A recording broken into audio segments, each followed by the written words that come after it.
WJTS News, I'm Charlotte Olson.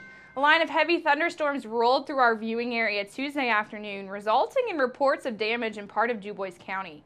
Most of the damage consisted of tree limbs and power lines that were brought down by high winds, as well as reports of siding that was ripped off of homes.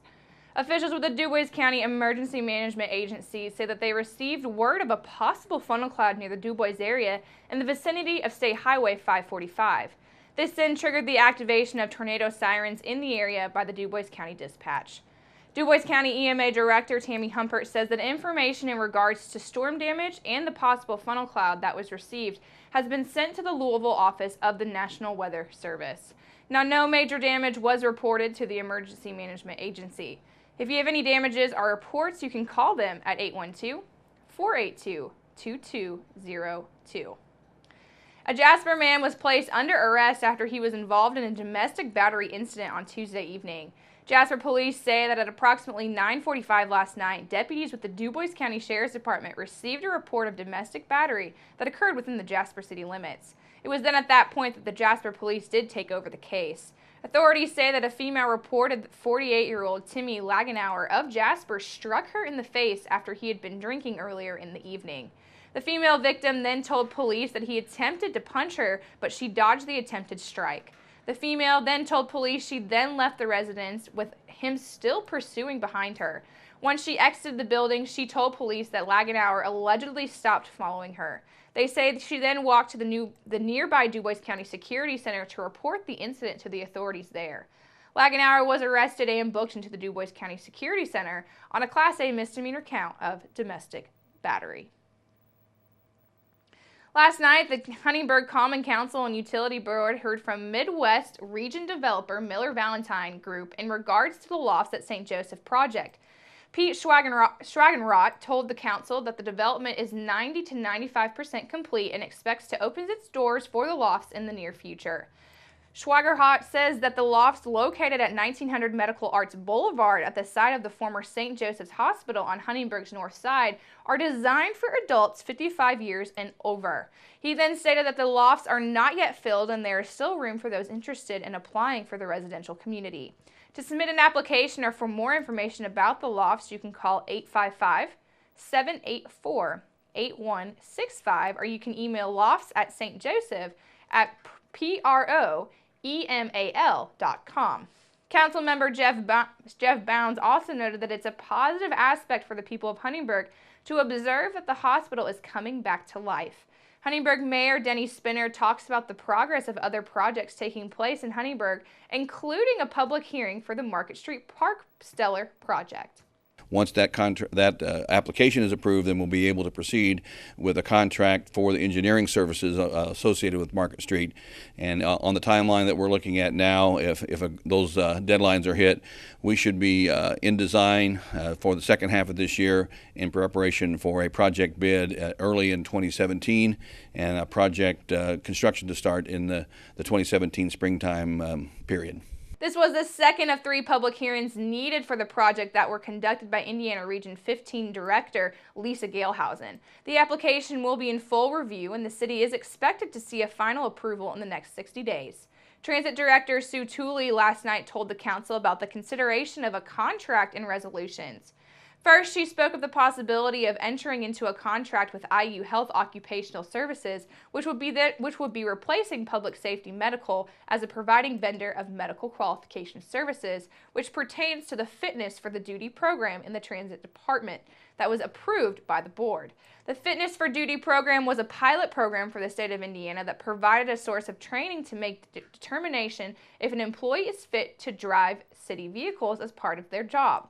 One resolution dealt with a simple approval from the board, which was granted to authorize the submission of the 5311 transit grant application.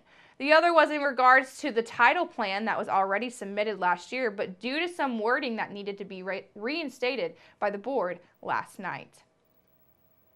Jasper Mayor Terry Seitz Tuesday morning proclaimed the week of June 19th through the 25th as the Jasper Chamber of Commerce Week during the Jasper Board of Public Works and Safety meeting at the Jasper City Hall.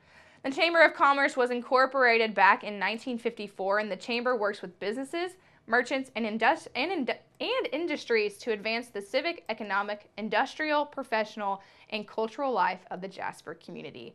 The week of June 20th through the 24th also happens to be Small Business Week for the state of Indiana, which is only fitting for the proclamation that was approved by the board Tuesday morning. The Chamber is planning to hold an open house on Tuesday, June the 21st between 11 and 1, and the community is welcome to come visit the Chamber Executive Director Nancy Eckerly and her new assistant Tina Vall, and Troy Phelps, the Regional Director of the Indiana Small Business Development Center, will also be on hand at the Chamber. Offices for the Chamber of Commerce are located on the corner of 6th and Clay Streets, and again, that will be June the 21st.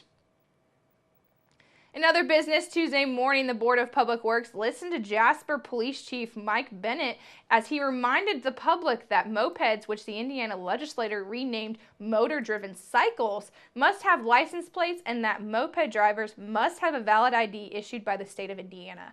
Bennett says that operators of motor-driven cycles that have a cylinder capacity of less than 50 cubic centimeters cannot haul extra passengers.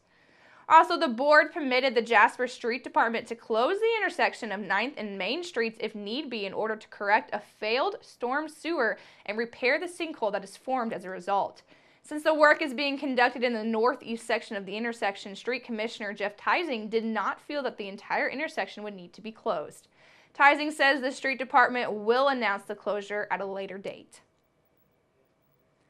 And finally, the board observed a moment of silence for the victims of Sunday morning's mass shooting in Orlando, Florida, and their families. A Jasper woman has accepted the Democratic nomination to represent District 63 of the Indiana House. That member is 34-year-old Andrea Holzman and was given the nod during a caucus held Monday in Jasper. In a statement, Holzman says she's decided to run for the House in order to bring a new voice to state government. She says she has never run for public office despite having years of diversified leadership experience in serving her community. Holzman says she feels she has experience in leadership blended with the drive to bring good balance to the state level, and also feels that she makes a good choice to represent the 63rd District. Andrea takes on 62-year-old Mike Braun, also of Jasper, who's now serving his second term next November.